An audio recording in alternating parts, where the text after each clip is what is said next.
বিশ্বনবী ফাতেমারে বললেন, ফাতেমা, আলী কোথায়? ফাতেমা বলল, আপনার জামাই আলী আমার সাথে ঝগড়া করে বাইরে গেছে। বিশ্বনবীর চেহারাটা আগুনের গোলার মতো লাল হয়ে গেল। বিশ্বনবী ডেকে বললেন, ফাতেমা, তুমি বিশ্বনবীর মেয়ে হতে পারো, কিন্তু আলী তোমার স্বামী। আলী যদি তোমার উপর নাখোশ থাকে, জান্নাতের দরজা তোমার জন্য খুলবে না। কোথায় গেছে আলী, কোথায়? বললেন যে মসজিদে নববীতে গেছে। বিশ্বনবী যে দেখলেন বালির উপরে আলী শুয়ে আছে। বিশ্বনবী মজা করে ডাক দিলেন, ইয়া আবা তোরাব। তোরাব অর্থ বালি, তোরাব মানে কি? বিশ্বনবী ডাক দিলেন, ইয়া আবা তোরাব, মানে হে বালির বাবা আলী, ওঠো। এখন আলী ওঠে না, রাগ করে আসছে। বিশ্বনবী এদিক দিয়ে তাকায়, আলী ওইদিকে তাকায়। বিশ্বনবী ওদিকে আসলে আলী এদিকে তাকায়। মনে মনে করে এতক্ষণ আপনার মাইয়াই গুতাইছে, এখন আপনি গুতাইতেছেন। বিশ্বনবী যাই বললো, আলী রাগ করো না, ওঠো, তুমি আমার চাচাতো ভাই, আমার ঘরেই তো তুমি মানুষ হয়েছ। ঘাপটি মেরে হাতটা ধরে টান দিলেন। সাইয়েদনা আলী উঠতে বাধ্য হলেন। বিশ্বনবী কারো হাত ধরে টান দিলে ওই লোক বসে থাকতে পারে? উঠে গেলেন, ঘরে নিয়ে আসলেন। নিয়ে এসে বিশ্বনবী খাটের মাঝখানে শুইলেন। ডান দিকে শোয়ালেন আলীকে, বাম দিকে শোয়ালেন ফাতেমাকে। এবার মেয়ের জামাইকে আর মেয়েকে বুঝাতে লাগলেন, নসিহত করতে লাগলেন, গল্প শোনাতে লাগলেন। কি রোমান্টিক শ্বশুর! এরকম রোমান্টিক শ্বশুর পৃথিবীতে দ্বিতীয়টা খুঁজে পাওয়া যাবে? সুবহানাল্লাহ পড়েন। বিশ্বনবীর কাজই ছিল ঝগড়া লাগলে এরকম মিলায়া দেওয়া। কি করা? মিলায়া দিবেন। সমাজে অনেকে আছে ঝগড়া লাগলে আরো লাগায়া দেয়, আছে না নাই? আগুন লাগলে কি দিয়ে নিবা? পানি ডালতে হয়, অনেকে তেল ডালে। কি ডালে?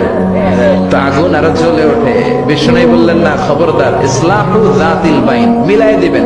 স্বামী স্ত্রীর ঝগড়া মিলায় দেন, ভাইয়ে ভাই কোপাকুপি মিলায় দেন, এলাকায় এলাকায় গ্রামে গ্রামে মারামারি না লাগাইয়া মিলায় দেন। জান্নাতে আপনার ঘরটারে বড় করে দিবে কে? বিশ্বনবীর কাজ ছিল মিলায় দেয়া।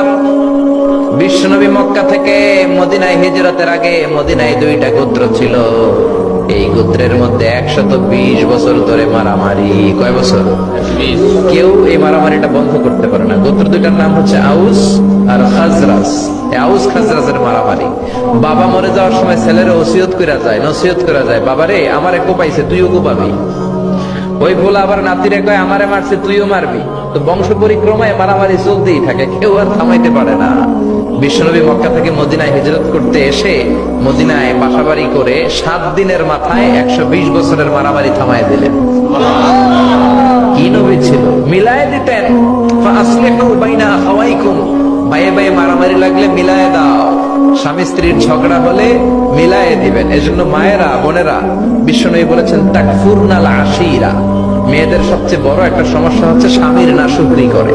স্বামী দিতে পারলে ভালো, দিতে না পারলে তুমি আমার জীবনে কিচ্ছু দাও নাই। এরকম আছে না নাই? স্বামী আর স্ত্রী বানায় যেজন মিস্ত্রি, সে বড় আজব কারিগর। ঠিক কিনা? এই জন্য এই সম্পর্কটা সাইয়েদনা আদম আর হাওয়া থেকে শুরু হয়েছে।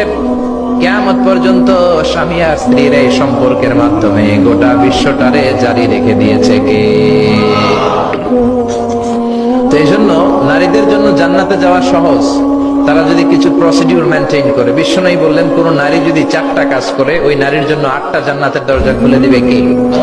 আল মারআতু ইযা সাল্লাত খামসাহা সামাত শাহরাহা আতাআত বা'লাহা হাফিজাত ফুরুজাহা ফালতাদখুল মিন আইয়ি আবওয়াবিল জান্নাতি শাআত। মায়েরা ভালো করে শুনেন, যে নারী 5 ওয়াক্ত সালাত পড়বে, রমাদানের রোজা রাখবে, স্বামীর আনুগত্য করবে, লজ্জাস্থানের হেফাজত করবে, এই 4টা কাজ করলে আল্লাহ তাআলা তার জন্য 8টা জান্নাতের দরজা খুলে দিবে।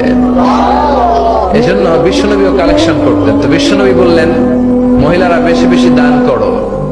এই কথা শোনার পরে মহিলারা দান করা শুরু করলো। কেউ নাকের ফুল, কেউ কানের দুল, কেউ হাতের বালা, কেউ পায়ের নূপুর, কেউ গলার চেইন বিশ্বনবীর হাতে জেহাদের জন্য দান করতে শুরু করলেন। বিশ্বনবীর হাত কয়টা? একটা বলে 2টা। তো 2 হাতে বিশ্বনবী আর কয়টা নেবেন? আর নিতে পারে না। বেলালরে বললেন, বেলাল তোমার চাদরটা নিয়ে আস। বেলাল এরকম চাদর নিয়ে ধরলেন। বিশ্বনবী কালেকশনের ওয়াজ শুরু করলেন, আর বেলাল কালেকশনের সব জিনিসপত্র গুছাতে লাগলো। কোন সুবহানাল্লাহ। এজন্য কালেকশন করাটাও সুন্নাত, তবে ওটা একটা